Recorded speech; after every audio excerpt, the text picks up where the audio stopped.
Hello again, and it's time for another project. Today we're going to cut out this image of Mighty Mouse on the scroll saw. Basically going to cut out each separate section and then we'll glue it down once we've painted it to a backer piece which will be cut out the same shape as the black section as you see there. Now this is Mighty Mouse, originally called Super Mouse back in the 1940s I believe. And the name changed to Mighty Mouse somewhere along the way. Originally it was a blue and red colour. In the newer versions it's actually yellow and red. So we go for the yellow and red with the white gloves on and whatever you want, and we come to paint it all down. Now the backer piece, that is already drawn out on 12mm plywood. I did look at the 5.5mm, it was a little bit too thin with the 3.6mm topper on. So I've got a bit chunky on this one. Now for the backer section, the shape you can see there, and if you've got carbon paper, we pop that underneath and you put the paper on top and draw around it. Just around the outer section, all the way around.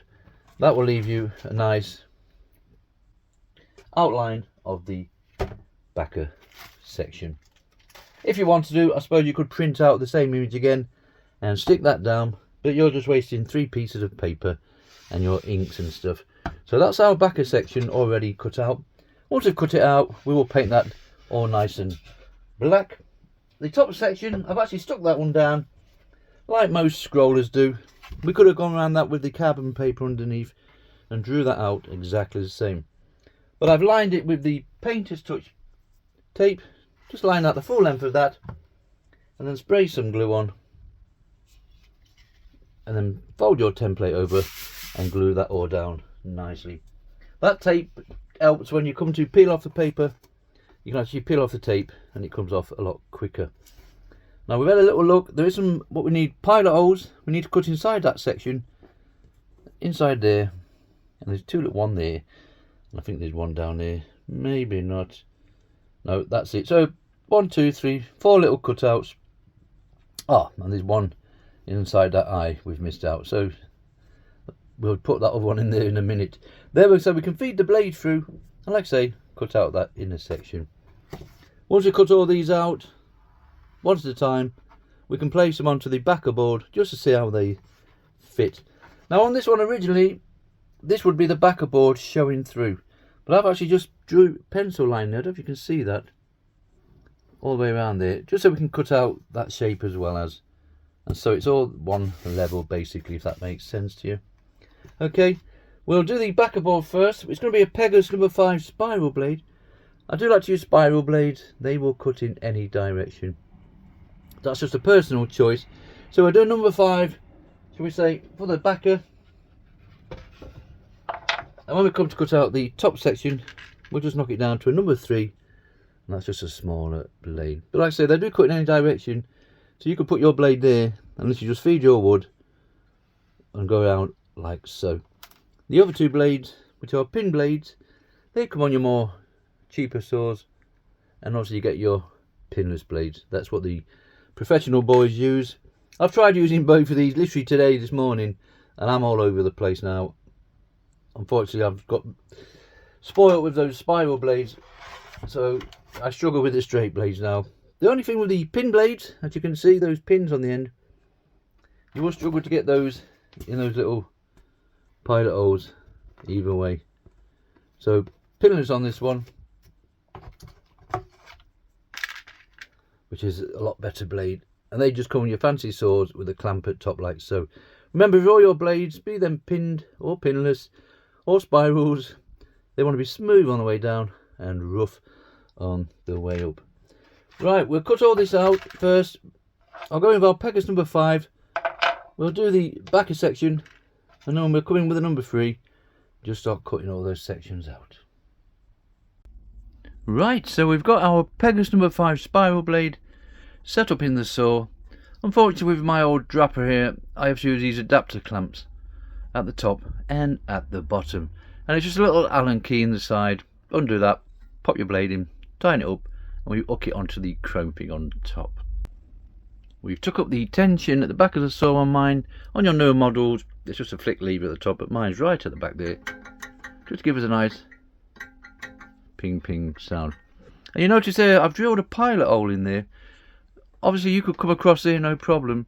But I've noticed on these bigger projects, this is 19 inches long. As I'm cutting round, these two halves start to flap down a little bit.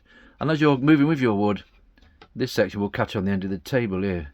And sometimes you've got to watch it. So I just drill a pilot hole so we can cut this out in one piece without anything dropping down and catching. Okay, let's cut out this back section first on 12mm plywood.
Right, so we've cut all the way around that back of there.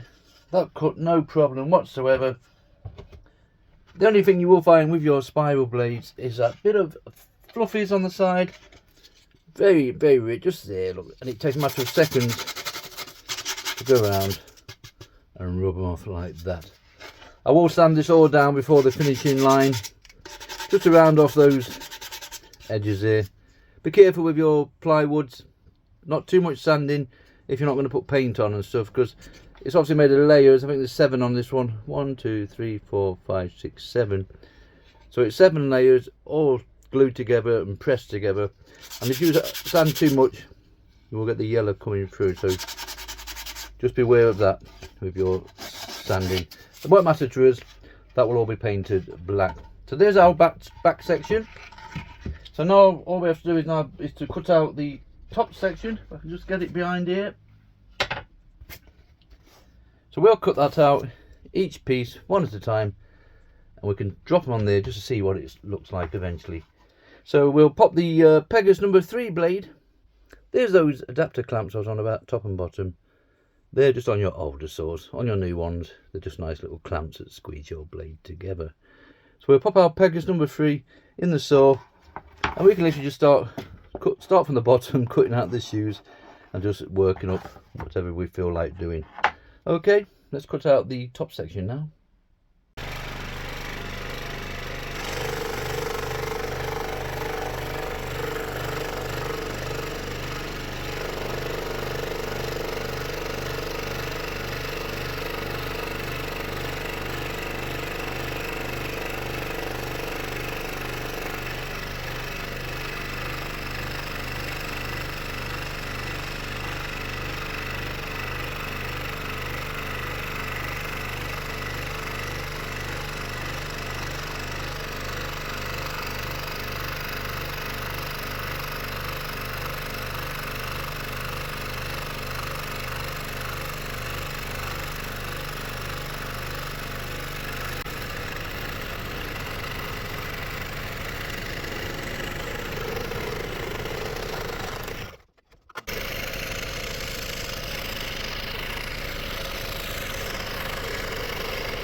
Right, so there's our last piece.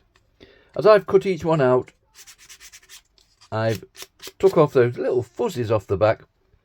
And normally I mark these with a pencil, but there's no need to mark the back because it's self-explanatory where the pieces go, so we shouldn't have any trouble with that. So there's our last piece. So you're going to get a general idea what we're going for with that. The only section I've left is a little white bit on the nose there. I'll just get that out. See that little white section on the nose? Obviously we could cut that out. What I've done is actually just made a piece ready. And when we come to paint it, I'll paint that white and just stick it on top of there, just so it gives it a bit more to it than just actually just cutting out and having a white underneath. So there's our general shape, all nicely done. Remember, we've already cut out the 12mm plywood, and we've got our 3.6mm pieces all on top. So the next stage will be to remove the tape off each piece. This would come off fairly easy, like so. And then we'll just round off the edges. This is not my normal tape, is this? It seems to be a bit darker, so it's stuck well, but you get that. And what I like to do, instead of having those edges like so, we'll just round them off. Remember, I said previously, with your plywoods, you don't want to round it off too much. In fact, if I just show that little nose again, you can see those different colours just in there, look. So that's how it would go if you over sand things. So just be a bit careful with that. But as we're going to paint the full section, it won't matter. So we'll do one piece like so. And obviously we'll move on to the next piece. Peel this one off and basically just round those edges off again. Right, I'll come back when this is all nicely peeled and sanded. Right, so we've pulled all that tape off and we've sanded all those edges just to round them off a bit better. It's worth taking that extra time just to do that. Just makes your project look a bit more finished. So there's our last piece going in there. So we get the general idea what we're going for now. Next stage will simply just to paint this. Now for the back section, I've not actually sanded that down yet. I will wait to have removed all that top piece. Will be painter's touch paints for the back of piece, and the rest of it will be simple acrylic paints. There's only 4 colours in this: white, yellow, black and red.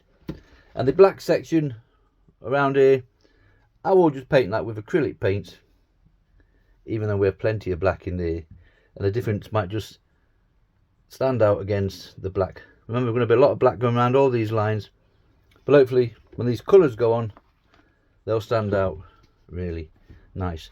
Now the way I paint my little smaller pieces is basically I just get a bit of scrap wood and I put a strip of painter's tape, the full length of that, and just stick your bits to it.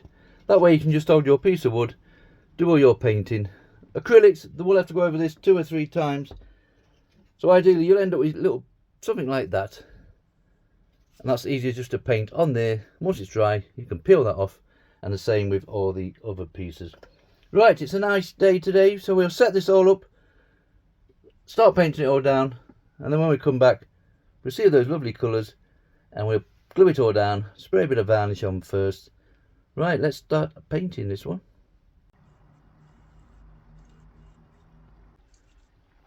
Right, there's all our painting done. Like I said previously, I just find it easier to stick down your little pieces to that bit of tape there. I use white tape in the end. Paint all your little bits, and then we can just peel this off. Nicely done, and there's your little pieces ready to glue down. So the next stage for me, before I do actually glue them down to the backer section, remember we've painted that nice and black. I'm literally going to spray this with varnish. Now obviously you could stick those to your backer section and just spray the full piece. I just find out, for some reason, I just prefer to spray them while they're still attached to the board. So we just get some spray. Your 151 clear lacquer today. And we will see the difference. That black will come up really nice. And we'll take these outside and give them 2 or 3 coats. It just gives it a nice shine, and I do like to finish my projects, as you know, with a bit of shine. So just making sure they're all still stuck down And it's just a simple case of spraying like so, and you'll see straight away how nice and dark that black's gone. And we'll do it with all these colours. Red will come up nice, and this will look totally different again with a couple of layers of varnish on. Okay, I'll spray the rest of this, and I'll also put some on the back up there, and when we come back we'll talk about gluing these bits together.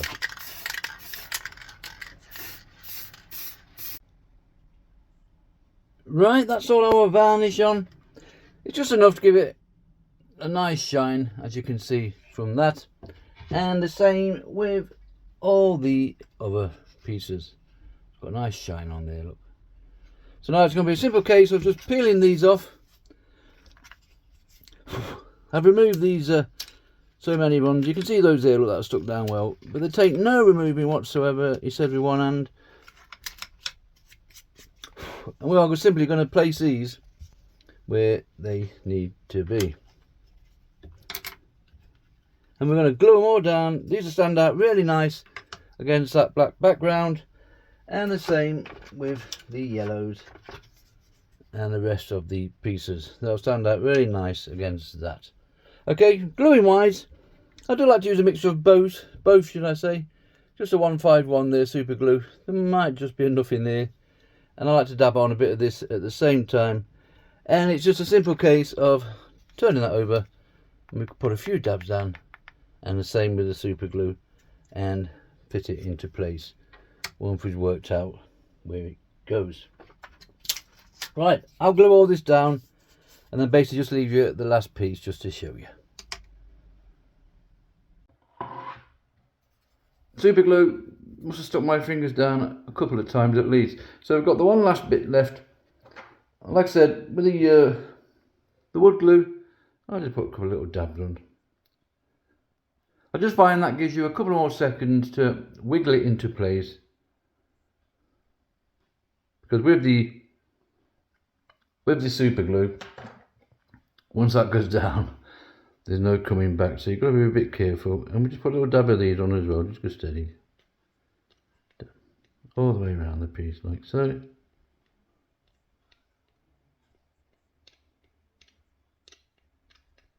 Right, that's it. So we'll put this last piece on, press it down, and then this little project will be finished.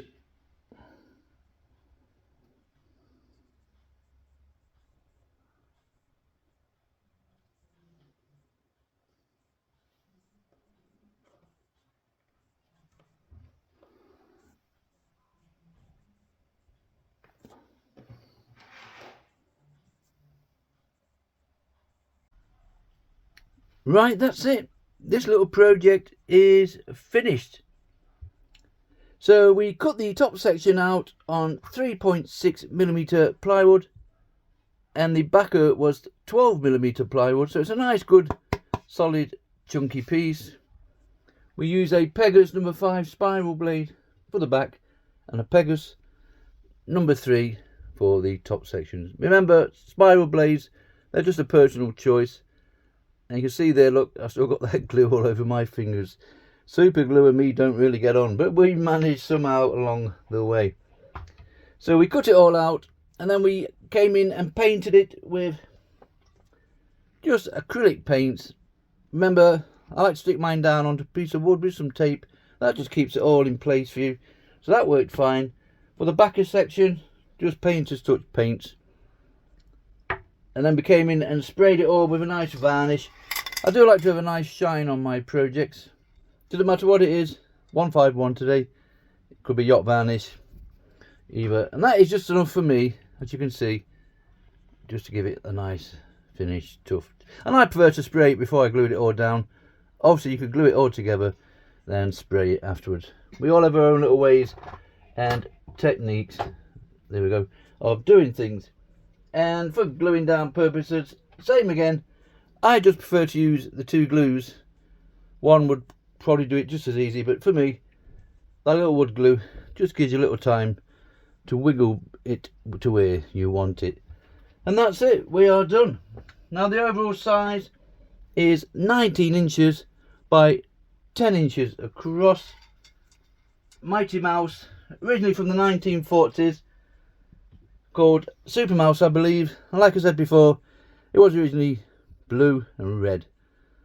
They changed the colours in the 70s, 80s or whatever, but it's been a great little fun project. I've enjoyed doing it. He's got a nice character face here, look, and it's come out fine with that one.